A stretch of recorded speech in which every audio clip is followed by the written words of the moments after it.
So good budget and mid-range phones are super cool because they often share many great qualities of their more expensive flagship cousins, but they all make a few omissions in order to keep that price down. And it's interesting to see what areas they focused on for that cull, because they all do it in slightly different ways. The just launched Samsung A series phones have compromised on the chip, the camera, and some AI features, but kept a brilliant display, solid build quality, etc.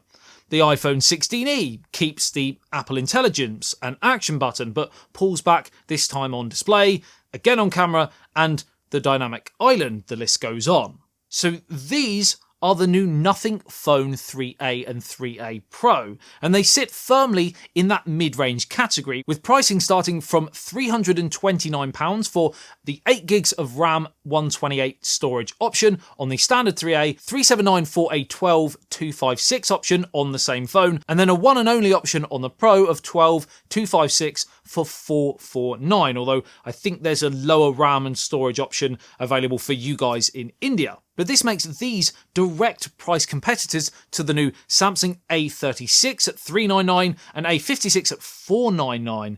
But who does it better? Which corner's cut makes more sense? Well, I have just reviewed those two new phones from Samsung. Go and check that video out after this if you want. But a lot of it comes down to what you need from a new phone. Is it the display, the software, the camera, the brand name, or design? Do you want it to stand out? Because certainly before we get to all of those other features, there's no denying that as far as uniqueness and the cool factor goes, you're simply not going to beat these in this price range. These two new smartphones definitely follow the same Nothing footprint as laid out in previous devices. The transparent back with the inner workings of the phone on display, and those displays feature clean, symmetrical bezels all the way around, very rare in this price bracket. Both are a premium refined looking slab with flat clean frames, your usual volume rocker, power button, and this mysterious new button here, but more on that shortly.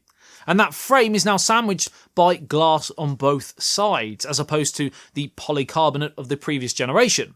I really like the fact that all of their products have a clear design language, but they do still make subtle changes every time. Both Apple and Samsung could take note here. I have all 5 new phones in the lineup.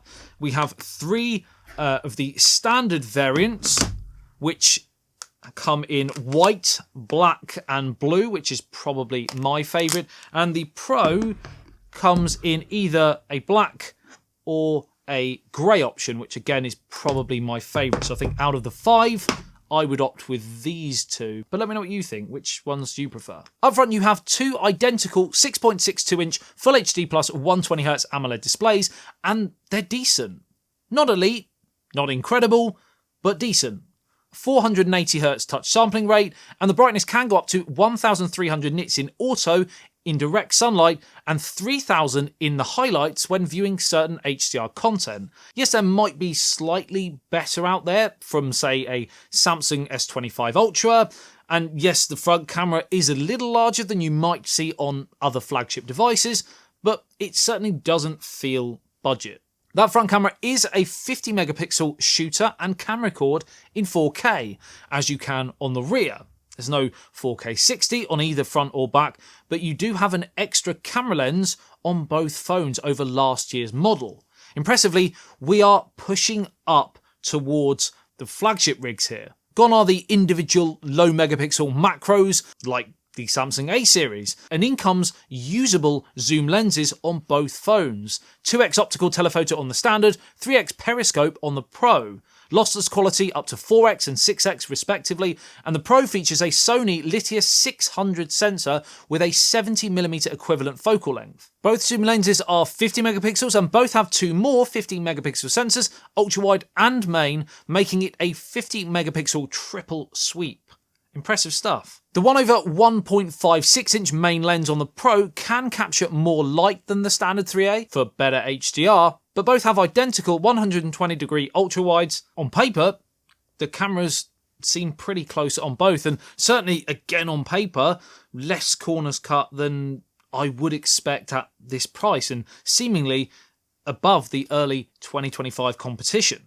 One really impressive feature is the telemacro mode, where the Pro phone uses the telephoto lens to zoom in on subjects at around 15 centimeters away and captures better details and enhances background blur, creating, in my opinion, one of the most useful macro modes of any smartphone I've ever tested. You don't have to get in super close for a similar effect, and this would even be great for things like YouTube thumbnails, as the shots look seriously dramatic. The colours in this mode can sometimes appear a little off, slightly contrasty maybe, but I really love what they've done here. Nothing always have put a large focus on software, trying to improve and simplify how we live and work, and they've added another string to their bow. This shiny button here is called the Essential key, and it works in conjunction with the new Essential space. This is an AI-powered hub, and it's sort of like a souped-up centre for your notes and ideas, like, as Nothing put it, like a second memory. Press the Essential key once to capture and send content to Essential space, a long press to record a voice note, and double tap to actually head straight to all your saved content. And the great thing about this is if you save an image to your Essential space, like a screenshot for example, it won't actually save to your standard gallery, so you won't have it all clogging up there. It's just in your Essential space, so you can keep your gallery for your proper photos kind of thing. And if it's anything like me, mine is absolutely cluttered, and trying to find nice photos from just the ridiculous amount of waffle that I do is a bit annoying. This will free up a lot of your clutter, and also they're going to add features to this Essential space going forwards, so presumably it will only get better. Then, of course, you have the famous, well-documented glyph interface that Nothing fans will know and love. I'm not going to go too much into it for that specific reason, but simplified, if you are unaware, these are basically alert LEDs on the rear that can be customised to run in sync with clock timers, Uber journeys, and let you know when a specific important contact is getting in touch. The sounds and vibrations can be altered to suit you, and the haptics, I might add, on this phone are one of my favourite in this price range. And the Nothing OS 3.1 over Android 15 is one of my favourite versions of Android 2. It's clean, it's to the point, it's clutter-free, it's silky smooth. Tons of customisations, special features, and the perhaps slightly uninspiring monochrome look is actually there for a reason, to help keep you on track, only using apps and features that you really need to try and stop you getting constantly distracted with all those shiny new things popping up on your phone, taking your attention away and stopping you focusing on what is important. But hey, this is one of the most competitive price brackets on the market. There must surely be some sacrifices.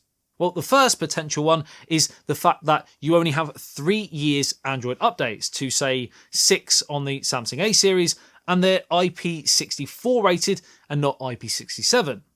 There's no wireless charging, and Nothing have also used Panda Glass on the two phones and not Gorilla Glass. Now, I didn't know a lot about Panda Glass, I'm going to be completely frank, but in doing a little bit of research, it seems it's a slightly budget-friendlier version, but does largely the same thing. It promises to be relatively scratch-resistant and shatter-proof, but possibly won't quite reach the pinnacle of quality achieved on the latest Gorilla Glass technologies. Also, the chipset is downgraded from a flagship, with the Snapdragon 7S Gen 3 in both. Now, I've said that this is a downgrade, and for sure you may notice this slightly when playing power-hungry games, severe multitasking, etc., but the overall performance is still pretty darn good. It still feels super smooth, responsive. You can tell Nothing focus a lot on their software and the feel of operation. When picking this up for the first time, you really wouldn't know that this wasn't a £1,000+ phone chip inside.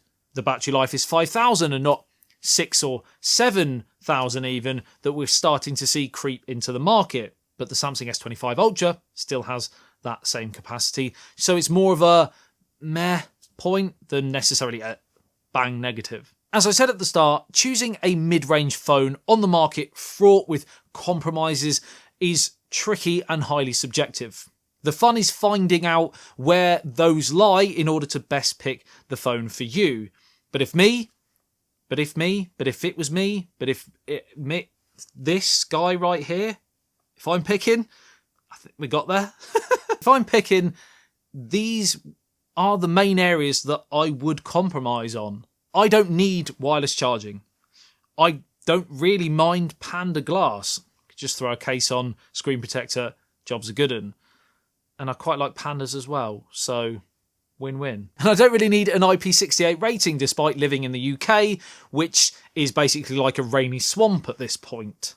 But I do need a solid camera, an aesthetically pleasing display, smooth intuitive software with very good if not elite performance, all of which are ticked here. And I need it to look cool because tech needs to look cool, right? And again, these do that. Personally, I actually think the standard 3A looks better than the Pro in this case, but both are going to stand out. Great job, nothing. Over to you, rest of the market.